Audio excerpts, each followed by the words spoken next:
Well, the new DJI Mini 2 is finally out. And we've known many of the features thanks to a few perfectly timed leaks over the last week, but now we know all of the details in full. So what are the main features? Are they important? And crucially, if you're an existing Mini owner, should you upgrade?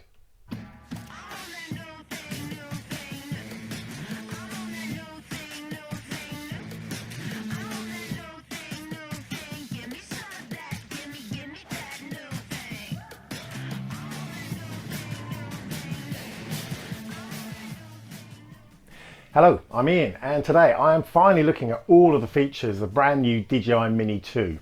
Finally launched after the usual string of leaks, again at a time that suited the US, but in the middle of the night for all of Europe. And here I am at 1 AM last night for the big launch and putting my order in with DJI.com. Look, my first impressions from the promo video and more crucially the specs are that this is an extremely impressive upgrade of what was already an impressive bit of kit. Keep in mind the money you paid for the original Mini, and look, despite looking, I'm yet to find any other make or model that came close to the stability and picture quality that you got with the original Mini. And yet now, somehow DJI have made some serious improvements that have made this even more impressive. And to be honest, I am struggling to know where to start, as there are a few big ticket improvements as well as a fair few smaller improvements. But for me, the single biggest and most welcome change is the incorporation of OcuSync 2. As I've mentioned before, this is DJI's top signal transmission system and will give you absolute rock solid signal even in residential areas that were previously off limits to the original Mini due to all the Wi-Fi interference. With OcuSync 2, the Mini 2 will easily achieve distances of 3 to 6 miles or 6 to 10 kilometers, far in excess of everyday flying distances. But crucially what that means is you're going to get pretty much perfect signal for every flight without any signal dropouts.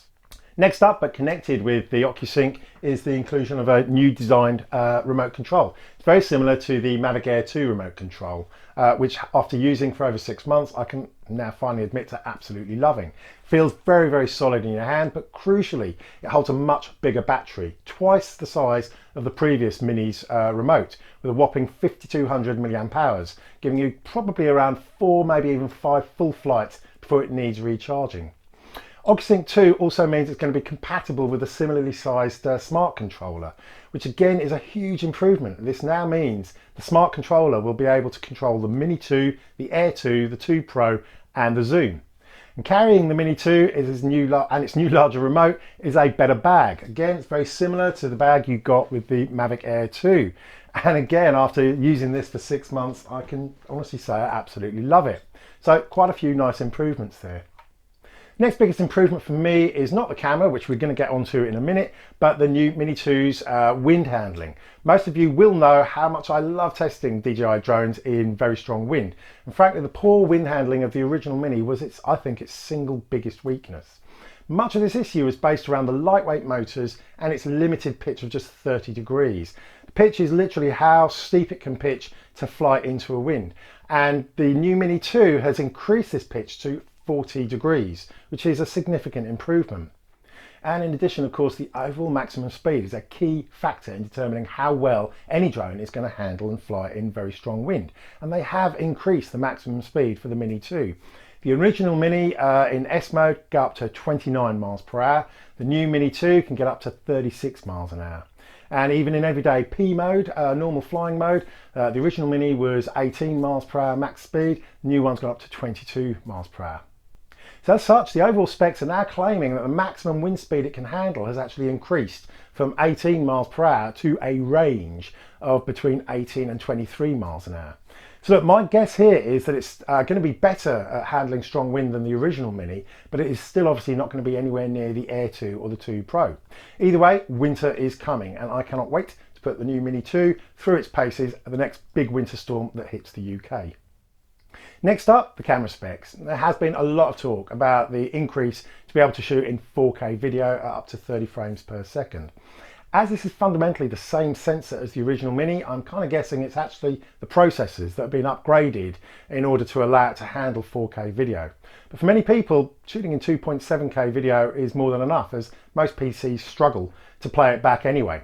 But shooting in 4K is another big improvement, as is the increase in bitrate for video, which was limited to just 40 megabits per second on the original Mini and has now been increased to a whopping 100 megabits per second.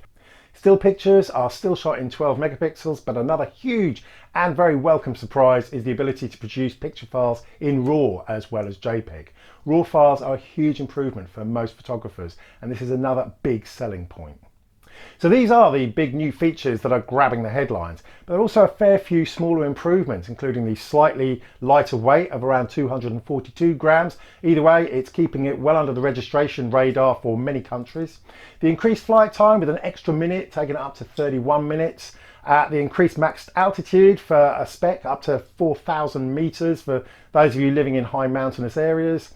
The inclusion of a USB-C now on the drone body instead of the older micro USB. That means you're going to be able to transfer your pictures by cable much faster.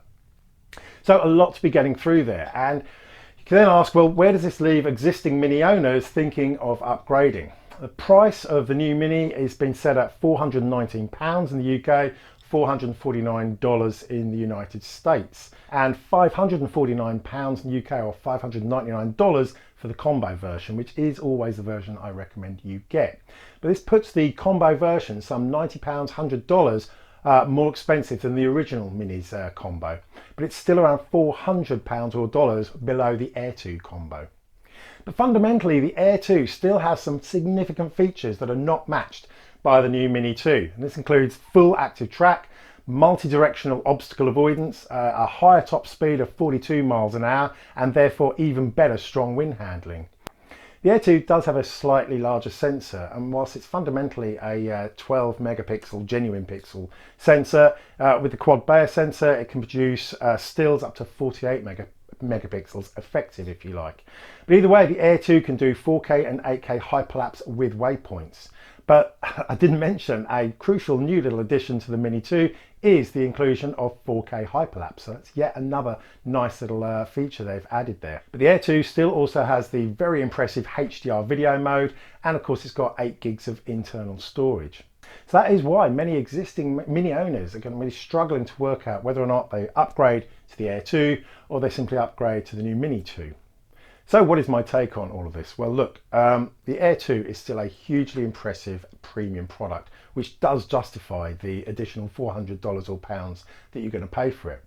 So to me, the bottom line is if you can stretch to it, then you absolutely should upgrade to the Air 2. It's going to give you a drone that you will probably never need to upgrade from. But if money is a limiting factor and you are struggling with the signal limitations of the original Mini, then in my opinion, the Mini 2 is definitely worth upgrading.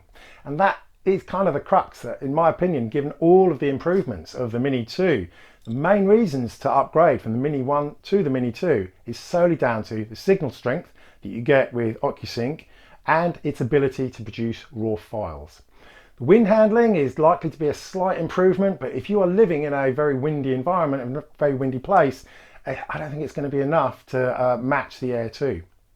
So look, recap, if you're looking to get your first drone, Mini 2 is simply an outstanding bit of kit and you will utterly love it. Absolutely go for it and you will not be disappointed. But if you are an existing Mini owner, then my advice is to think about exactly why you're looking to upgrade. If you're driven mad by no RAW files, or if you're suffering signal dropouts where you usually fly, then there you are. Go for the Mini 2. It will be worth it for you. But if you're after a significant upgrade to the camera, functionality and flight control and speed, then maybe the Air 2 does need to be considered. So there we go, look, lots to take in there and I really can't wait to get hold of mine and put it through all of its paces. Either way, drop a comment below and let me know what features are important to you. As ever, look, if you like this sort of stuff, give me a little thumbs up. It really does help the video and my channel. And if you want to get notified every time I put something out, then yep, hit the subscribe and ding that dong so you do get notification each time I put a video up. Either way, it's a bit of a shame, UK going back down into a full-scale lockdown today. And so wherever in the world you are, I hope you're staying safe and sane. And until next time, you have fun and happy flying.